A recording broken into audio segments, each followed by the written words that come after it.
Anyway. I have to start with tips. I have to say that? Tips with Tom? Yeah, tips I don't with Tom. really want to say tips with Tom. It Okay. sounds like a bad baking show. So we're just going to talk about squatting patterns today. Obviously, we've been doing a lot of squatting in classes, and we're going to be moving into a clean in the next cycle too. And a clean is a front squat. So we'll just kind of talk about like positions where we want you to try and be in squatting and when you catch a clean also. So let's get Andy to start. We're going to do a front squat here because that's what we're mainly focusing on right now. And what I just want you to take away from this is if I kind of give Andy just this little guider here, basically the dowel, the stick is right in line with the middle of the bar. Now Andy's going to sink down into the bottom of his squat.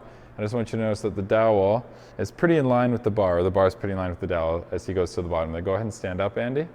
Go ahead and just do 2 more, please. Again, nice straight line. Elbows stay nice and high. That one he drifted forward a little bit, but that's okay. Let's go have him go back to the top now.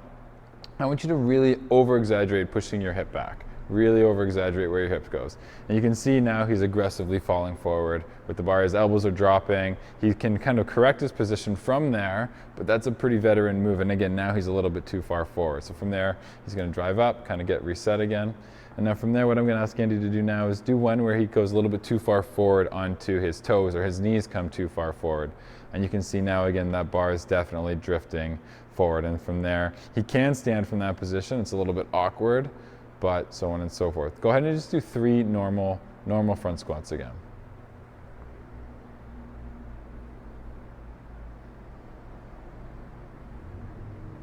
Good. Take a little break. Walk it in. So you can see again, as he fatigues, he does start to drift forward a little bit. Now, we just pulled Andy like straight out of the change room, hasn't warmed up at all or anything.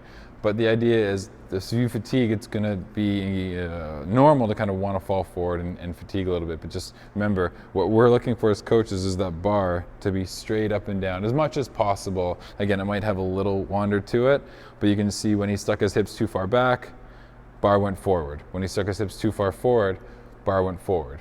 Now, those 2 things happen on a front squat. Let's talk about the same